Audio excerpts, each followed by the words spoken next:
you're also, in that respect, circumnavigating a lot of knowledge that really helps if you fast forward 5, 10 years or so.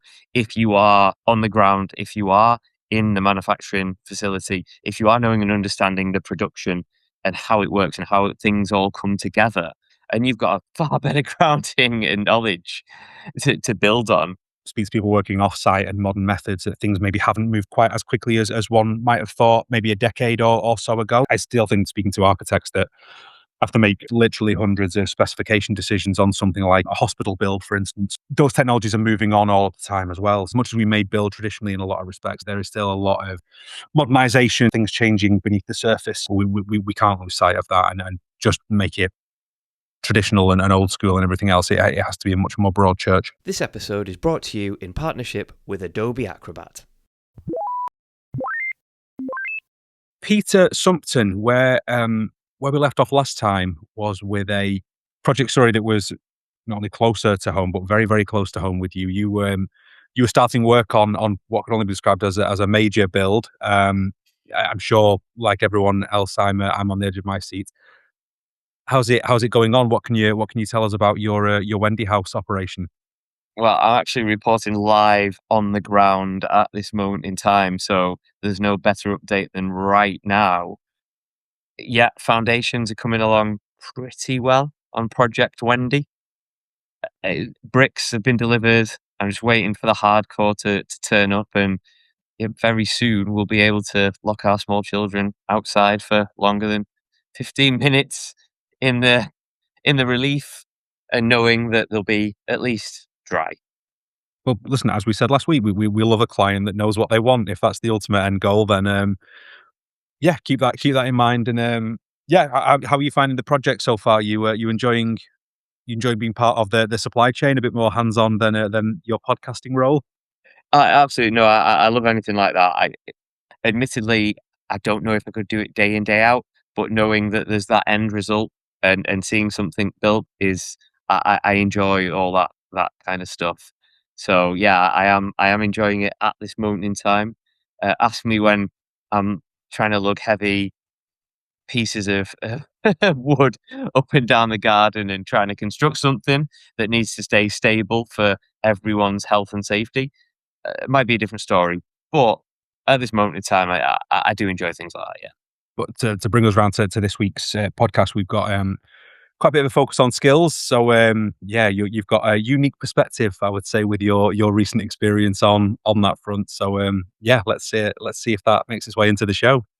Fantastic. I'm pretty sure it was well.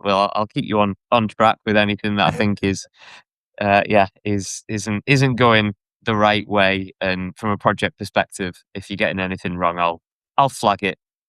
Well, and fingers crossed, if any additional labour is required, then we shouldn't be too short of hands for long, based on the stories we've got to cover this week. Well, yeah, absolutely. Let's get into it, shall we? So the first one's from Building. And the headline is "Why Construction Must Get Ahead of Burnham's Skills Plan." I really enjoyed this article, I must admit.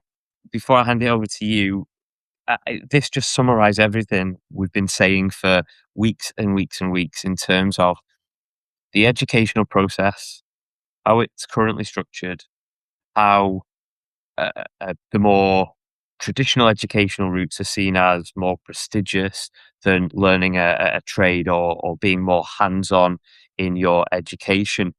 And the bit that really summed it up for me is, if you think about how, take apprenticeships, for example, in any of the trades from a construction perspective, and learning on the job or that apprenticeship, a little bit of education and learning on the job as well, probably hasn't changed very much over the years, what you actually learn and how, the some skills have, and there's innovative techniques or tools that help.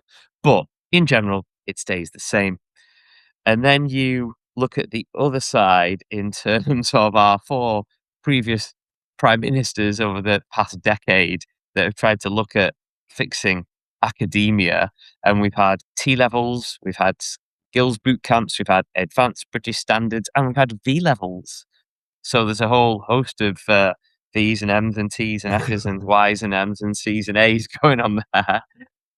And I just love seeing the difference in those two approaches and seeing how we can get one right in terms of keeping it pretty simple in terms of learning a trade, and getting it very, very wrong looking at from an academia point of view, and trying to get it as structured as we can. And no, this is the best way, where it's a whole mixture of the two that really, really counts here, I think.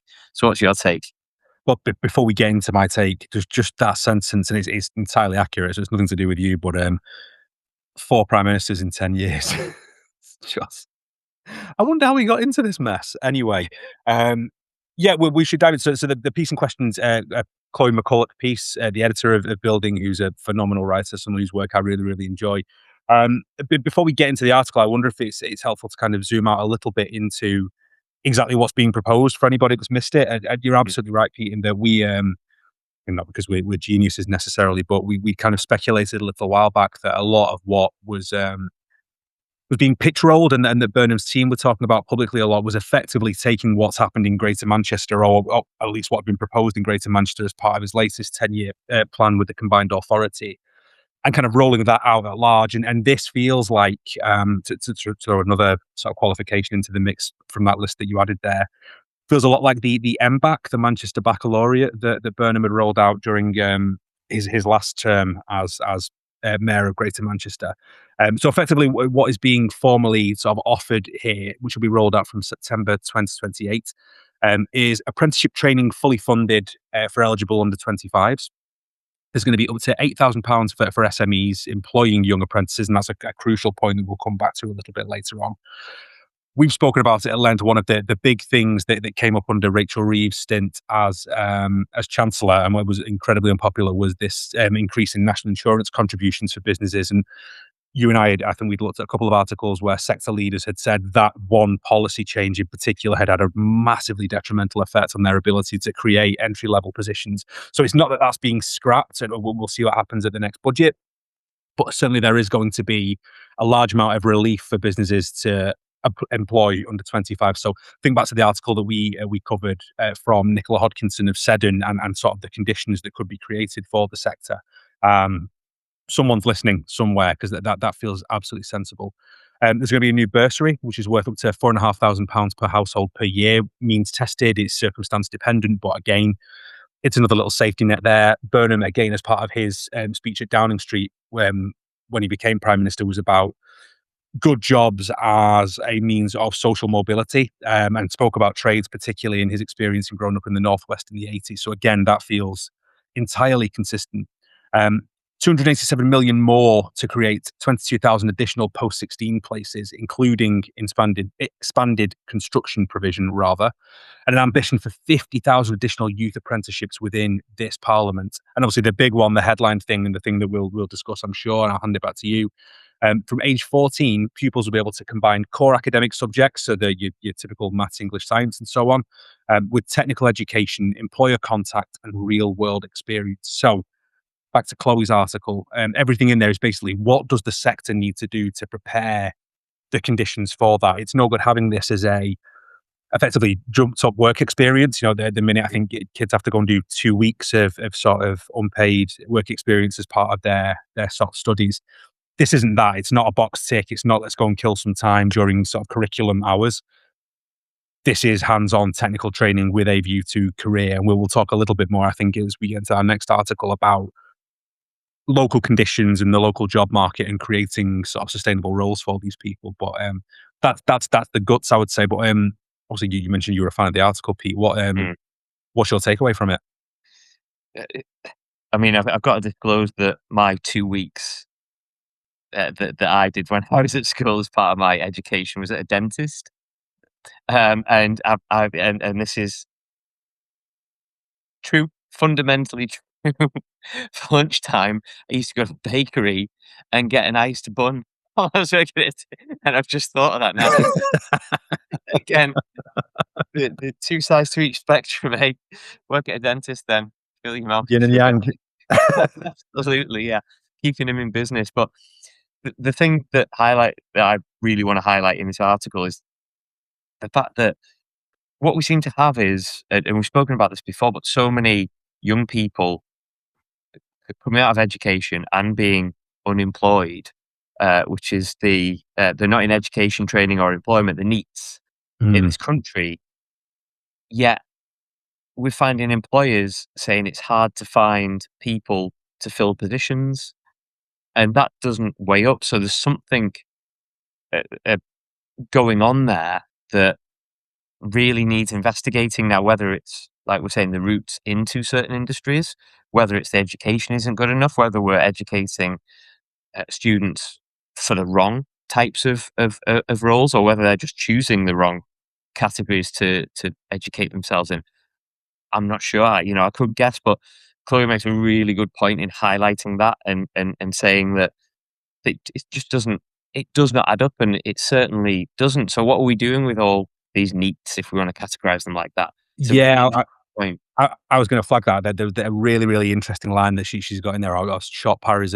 Many so-called NEETs end up in a vicious cycle where, because they have no job history or training, they lose out on opportunities to gain experience, which means when they apply for jobs, they're unsuccessful. And I think anyone that's looked for those kind of first, regardless of sector, regardless of industry, anyone that's looked for those first sort of post-school, post-college, post-university jobs into their chosen field, or a field that they'd like to go into, really, really not easy. And I can imagine now, given the neat situation, as it were, the amount of people vying for the same jobs, AI exacerbating it and everything else. Yeah, it's hyper competitive. And we've said before that there's this weird kind of paradox of lots of young people going into training for construction roles, and yet there being so many construction roles available that there is some sort of disconnect. And I remember being told at undergrad level, not least of what I did at undergraduate, don't think just having that piece of paper gets you into the industry. Like, what else can you do above and beyond that to stand out? So, yeah, and I'm speaking as an employer, but I think most employers would look at an employment history and would look at skills acquired on job slightly more favorably, perhaps, than just someone that has the theoretical knowledge because they've studied in a classroom setting. So, yeah, interesting, really, really interesting. Yeah, yeah. Give it a read. Some points are really, really highlighted, and rightly so.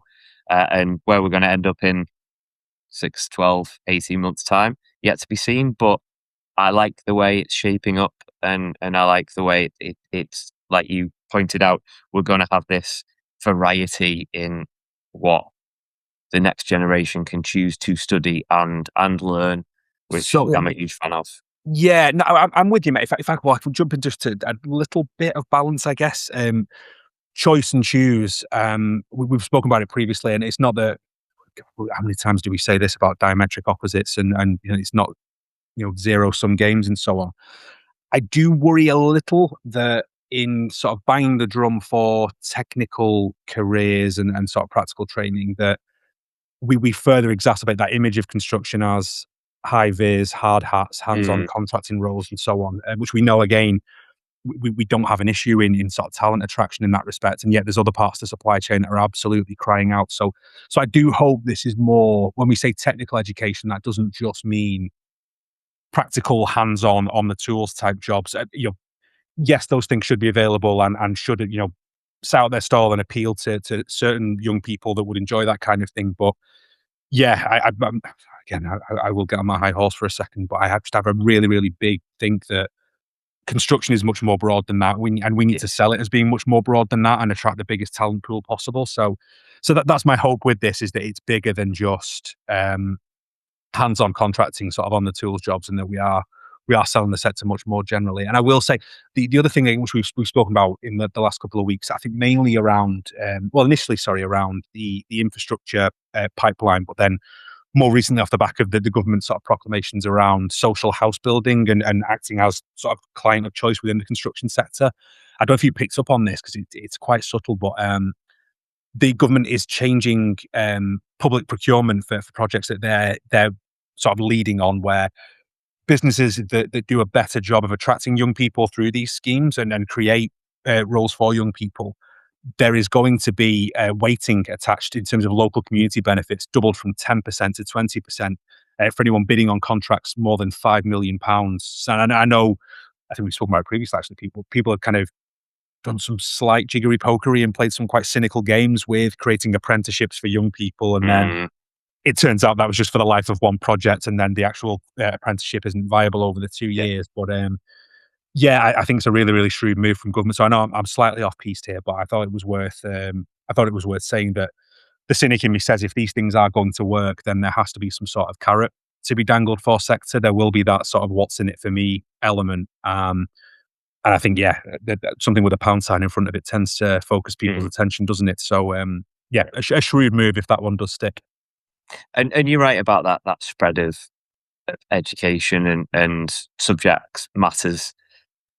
It's got to be broad and it's got to be diverse, particularly within construction, because that's what it is, broad and diverse. And we've said it multiple times. You look across the supply chain, and there's a huge variety of different skills and abilities and knowledge required to just get a singular project off the ground, up and running, Mm, and completed. So it's got to be diverse. It just yeah, has to be. yeah. No, but I will say, but again, glass half full in summing up. I do like this rhetoric around more respect for the sector and for and much for people in technical roles, people in practical roles, and so on. That we've spoken about it several times, but the well intentioned though I thought it was, the work of the Blair government, particularly when it came to further education and higher education, that 50% of young people going into university and some of that kind of thing. I think there was a clear them and us for people that did and Mm. people that didn't, or careers that offered that and careers that didn't, or requested that and didn't. Um, yeah, I do like this idea of leveling that up. I could tell you some stories about clients of mine and past clients of mine that are enormous employers that give lots to their local economy, and rather that being a symbol of pride, their factories and work environments have been held up as threats to kids in schools. I've heard all kinds of anecdotal stuff. If you don't knuckle down and study, that's where you're going to end up. It's like that's not the game we're playing, is it? So yeah, anything that we can do to make us more proud of our manufacturing sectors, of our construction sector, and so on, and not see those as second prize, also ran kind of careers, because they're absolutely not, as you say, the breadth of roles offered in this sector and the fundamental important work of this sector. Yeah, a government giving that the platform it deserves and a level playing field relative to other sectors, I think is a really, really good thing. You're also in that respect almost circumnavigating a lot of knowledge that really helps if you fast forward 10 years or so. If you are, take manufacturing, for example, because that's a bit of my background as well. If you are on the ground, if you are in the manufacturing facility, if you are knowing and understanding the production and how it works and how things all come together, then that isn't it doesn't have to be, and there's nothing wrong with that if it is, but that doesn't have to be your career full stop. You progress into assistant manager, floor manager, whatever it might be, and work that way. And you've got a far better grounding and knowledge to build on uh, than somebody that may come in as a manager and not know the industry, not know how things are created and built and things like that. So I think there's a lot to be said for disparaging things that on the surface may not look like give you a good quality of life in some respects, Yeah, where that's your groundwork, isn't it? yeah, no, I completely agree, and I think while speaks to people working off-site and modern methods, that things maybe haven't moved quite as quickly as one might have thought maybe a decade or so ago.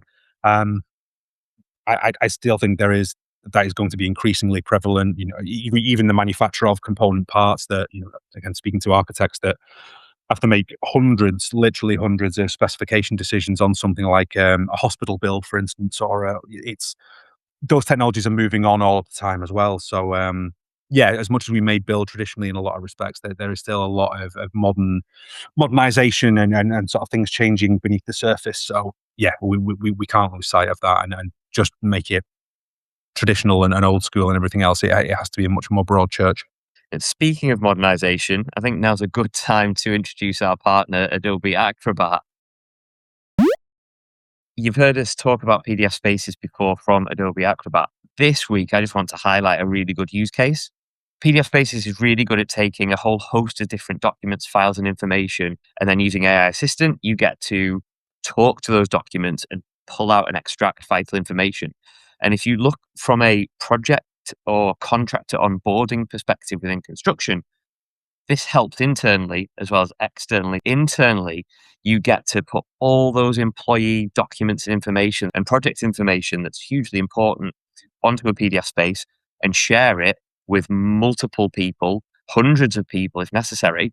But from an internal perspective, it can help you summarize those documents, make checklists, and also identify anything that might be unclear or could be redundant for certain parts of a project. Externally, if you're a contractor, an employee, or a part of a project, you can use that PDF space, use AI Assistant, and talk to those documents and find out those key elements that are important to your role within the project. That's not to say everything else isn't important, but you get to see those key elements really quick that are specific to what you're adding to a project. So you've got to check it out. The sector is going to start to pick up and move, then anything that expedites your ability to find relevant information has got to be worthwhile, hasn't it? Check PDF Spaces out by our partner, Adobe Acrobat. Should we move on to story 2? I think we should, and we are sticking with education in a way. But this is from Spec Online. New report finds increasingly localized construction labour markets support the government's agenda. So it sounds like a bit of a win-win. If you scratch the surface, this is all about a report, and this is over the last 12 months, that top level highlights the fact that people aren't traveling or willing to travel as far to be part of a project within construction. Now, I can see the positives and the negatives from this. We'll try and stick with the positives, but we've got to be fair in some ways. So, Ryan, what's your take on people not wanting to travel too far to get some work?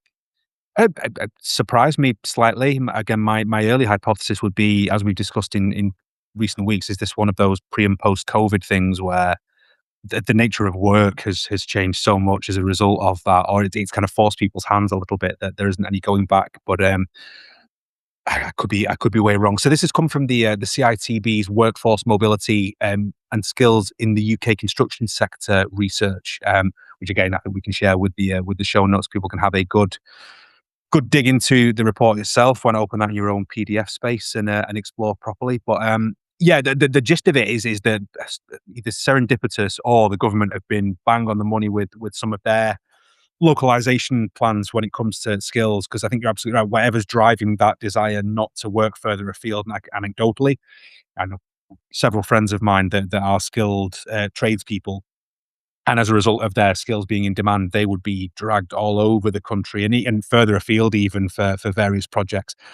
And used to rub their hands, Pete, because they'd be paid travel time, they'd have accommodation provided, and so on. And it was a decent little earner. So it cuts two ways here. That it's interesting that people are passing up that kind of opportunity. But perhaps demand for skills is so high that people can kind of call the shots as to their geographical area, and therefore it makes sense to get as many jobs in as possible rather than having to waste time traveling or whatever the case may be. But some of the headline stats from the report. So 34% of people polled worked no more than 20 miles from their home during the previous year, so quite a small catchment area. 28% worked more than 50 miles away, but that's down from 32% the last time that this poll was taken back in 22. And some longer term comparisons here. So 18% worked between 50 and 100 miles away versus 26% in 2015. And only 10% had worked more than 100 miles away in the previous year. So numbers are really, really starting to come down there, which again, is perfectly in line with what the government are suggesting, that young people study, and there is a pipeline to create roles within that specific geographic location. We'd spoken a couple of weeks back about the investment in construction colleges, but then other colleges that are relevant to the local workforce environment in that local market. So you can see that these things are starting to knit together a little bit already, which is interesting. So whether that's government reacting to what is already happening in local markets, or whether it's local markets just adapting and sort of naturally fitting into this ecosystem, I don't know. But yeah, fascinating insight. The thing that the positive part that I was going to focus on here is that we've got a huge opportunity to look at this from the point of view of, okay, what skills do we need up and down the country and where do we need them? And then we create hubs around that provide those skills and create those roles. And why wouldn't we do that? And if people are interested in, and yeah, it's difficult when you're at a younger age, and it's hard to know and understand for a lot of people what they want to do, and for the rest of their lives or careers or part of it, if you like. But if you're really interested in a certain skill or trade, or whatever it might be, and by skill or trade I mean like anything. I'm not just Hmm. talking about hands on. Why wouldn't you go and live somewhere for 6, 12 months while you learn that, like you would at a university, in an area where you'll probably end up finding a lot of work because that is a limited skill that is needed in that area of the country. I think it makes a huge sense to me, and I don't see any reason, because the UK is not that big. That we couldn't do that, and we couldn't end up with these hubs in certain areas which focus on a particular industry even, or it doesn't have to be construction.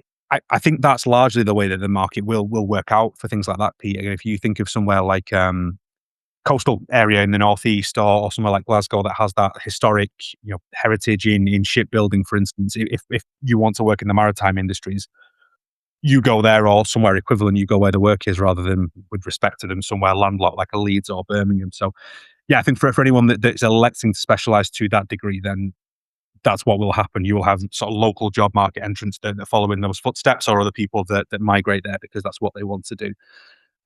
For people that are looking for careers that are slightly more generalized, sort of less specialist in that respect, if I'd say interiors, for example, plasterers, I don't know whether you look at your local market and go, well, there are lots of people already doing that role, and therefore I'm likely to get an apprenticeship offer, or a sort of entry level career offer, and therefore I pursue that.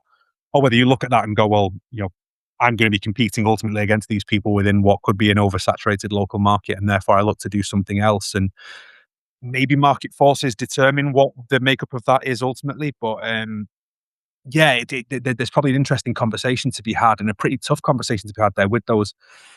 Going back to the previous story, those 14-year-olds that are looking at those career options, just to be frank and say, these people will employ you, but fundamentally, this is what the market looks like where you are locally, and as a consequence, these are the types of jobs that are typical. That's not to say that you can't, go your own way, that you can't do something unique, um, or you can't go and compete in what is already a very established market. But just be aware of the pitfalls of that. It's an interesting one. We talk about it a lot, don't we, in terms of how to best serve the sector, and in turn how the sector best serves the public. But again, we spoke about work experience a little bit earlier, and I remember mine bears no relation whatsoever to what I do now. And I knew it wouldn't, and I was a typical sarcastic teenager that was just like, "Yeah, whatever."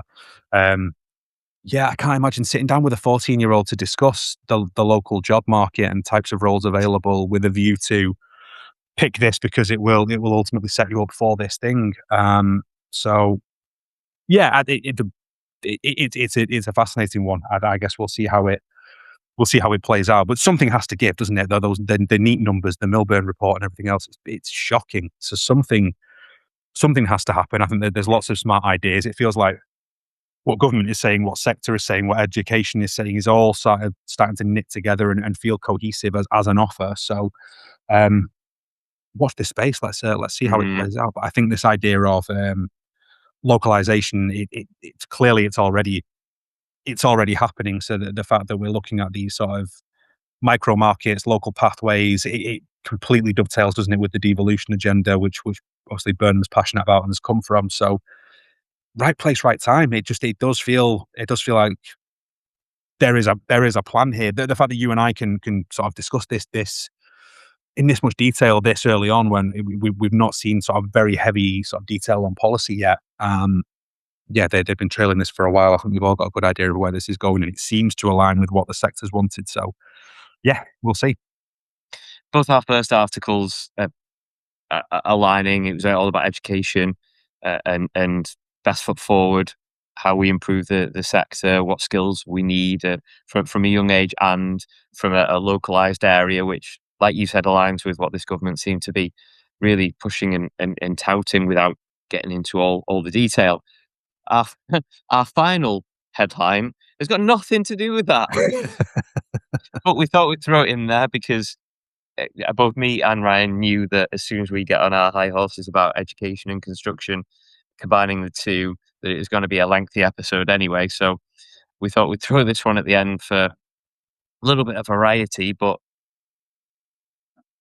yeah, this is how do I introduce this one? So this is from actually a new source for us. I think this is Elemental London, which is really good. Welcome aboard. And the headline is Turning Air into Drinking Water. Could atmospheric water generation change construction?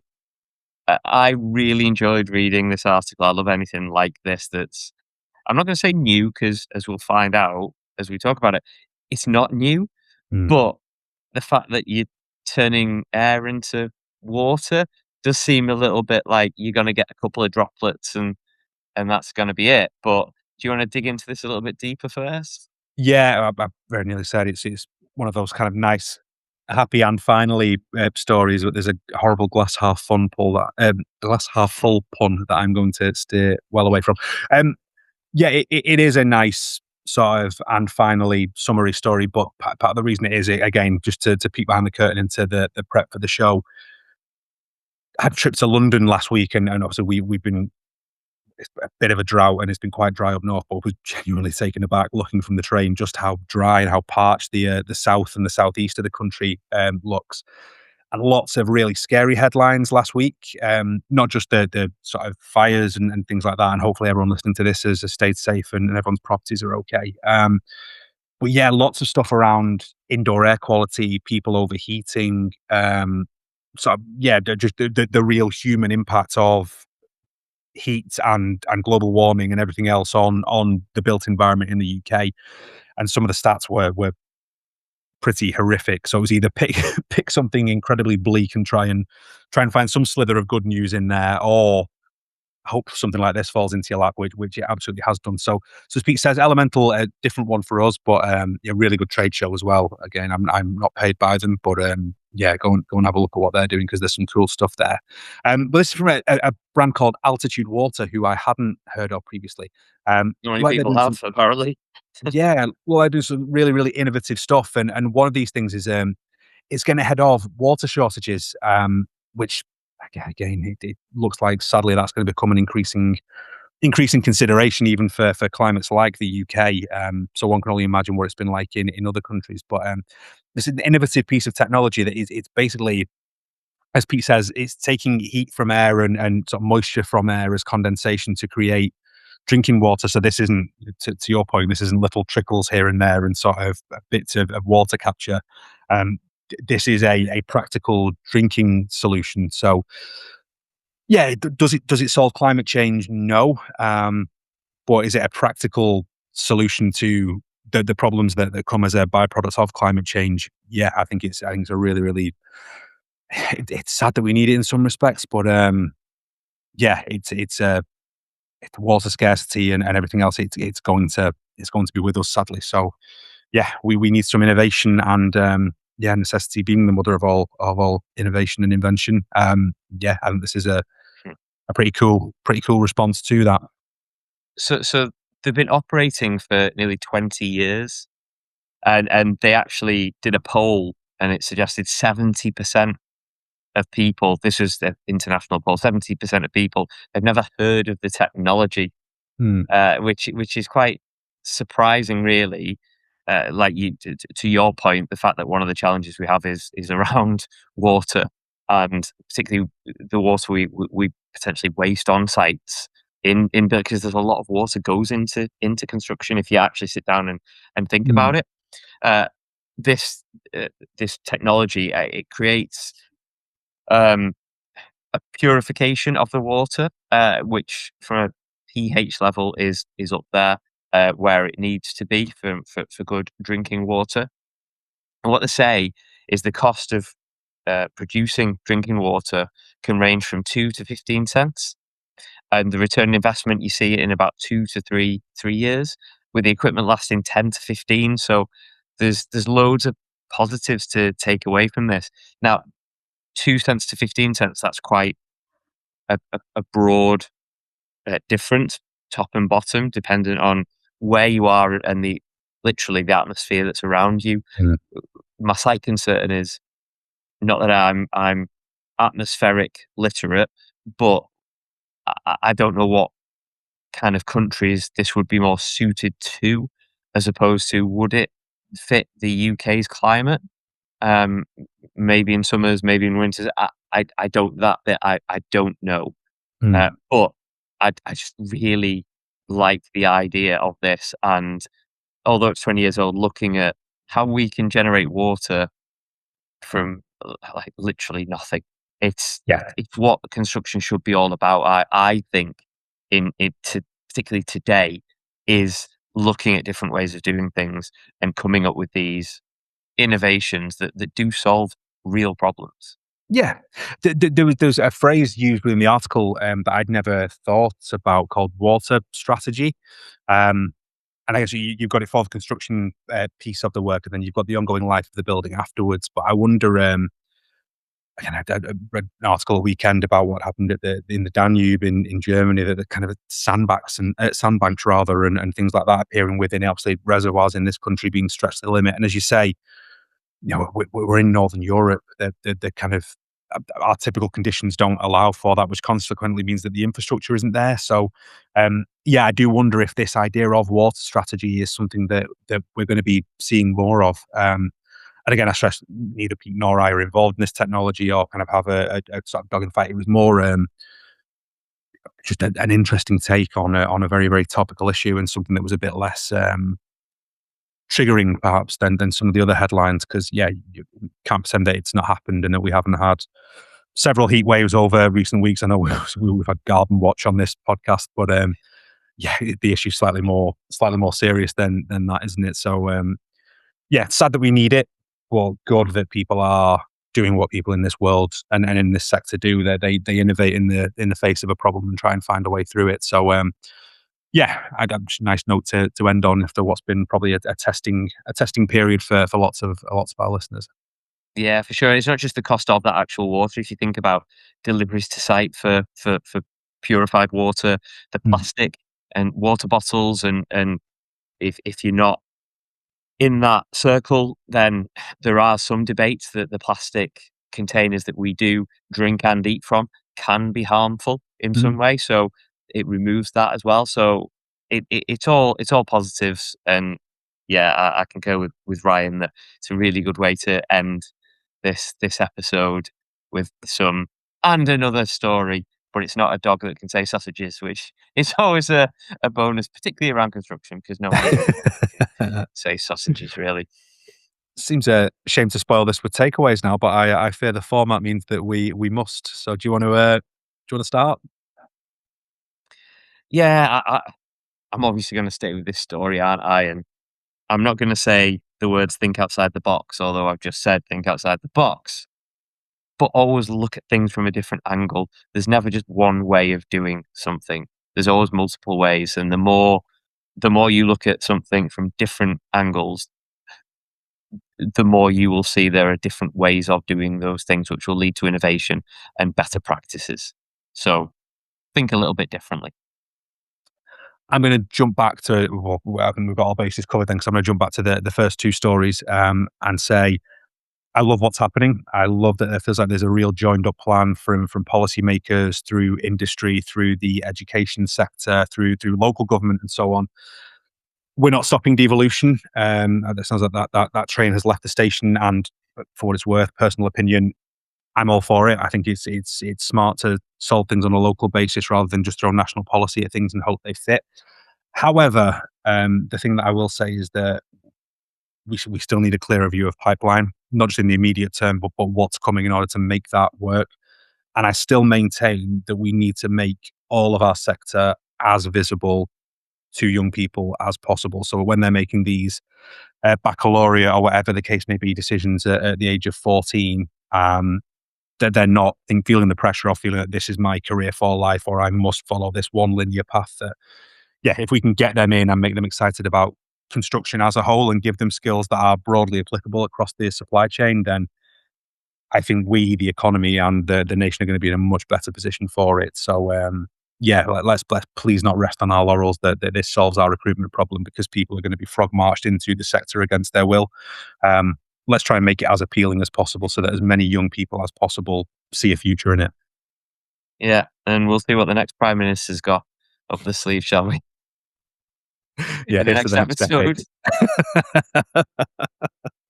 And on that bombshell, See you next week.